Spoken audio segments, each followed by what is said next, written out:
In the heart of ancient Israel during the reign of King David, a story unfolded that would reverberate through the corridors of power and love. Israel was a land of might, wisdom, and beauty.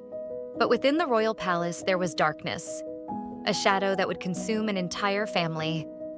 This is the tragic tale of Tamar, the daughter of King David, whose life would be shaped by betrayal, silence, and an inescapable grief.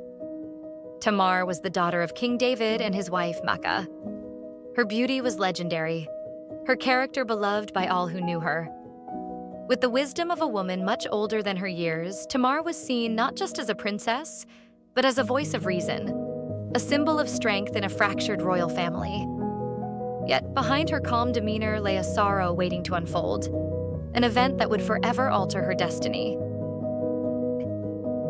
Then there was Amnon, David's firstborn son, destined to inherit the throne. Handsome, charismatic, and intelligent, Amnon had the world at his feet, but within him stirred a darker force: obsession.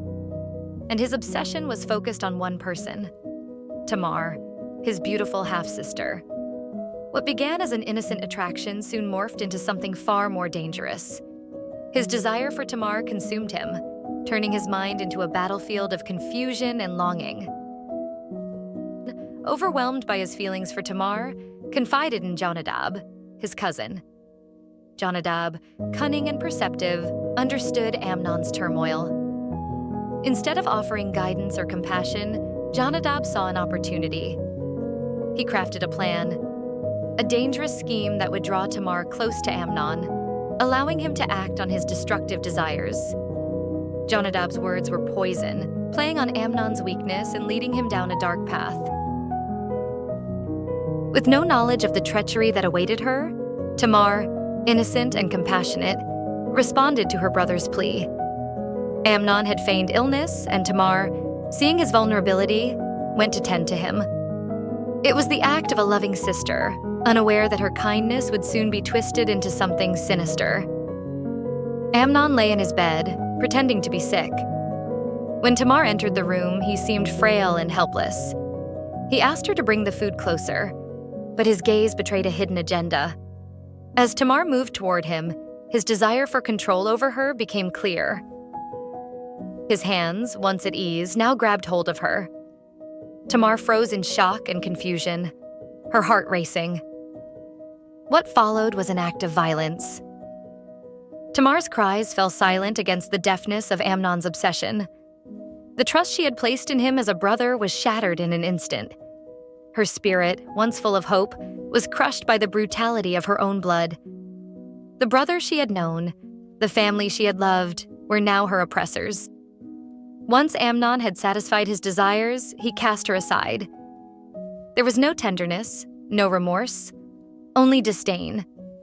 He dismissed Tamar as if she were a mere object, her dignity now shattered beyond recognition. But Tamar was not an object.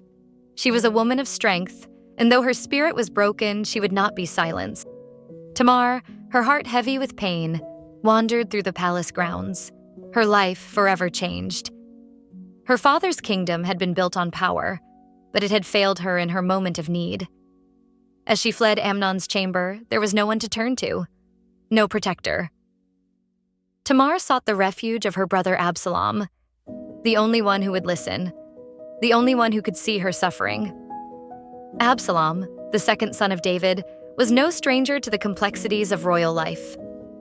He too had witnessed the failure of their father, King David, to act. But unlike David, Absalom's anger could not be contained. His love for his sister was fierce, and in that moment, he vowed revenge. He said nothing to Tamar, but in the depths of his heart, a plan began to form. Amnon would pay for what he had done. King David, when he learned of what had transpired, was deeply troubled. His heart ached for his daughter, but still he remained silent. The king, who had once been a man of courage and strength, was now paralyzed by indecision. Tamar's pleas for justice were met with the same silence that had defined her father's reign during this dark time. For 2 years, Absalom's anger festered. He gathered his supporters in silence, waiting for the right moment to act. That moment came when he invited all the royal family, including Amnon, to a grand feast. Absalom's plans were set into motion. Amnon, unaware of the danger lurking beneath the feast, drank deeply, his mind clouded by alcohol. Absalom, steady and calm, waited for the perfect moment.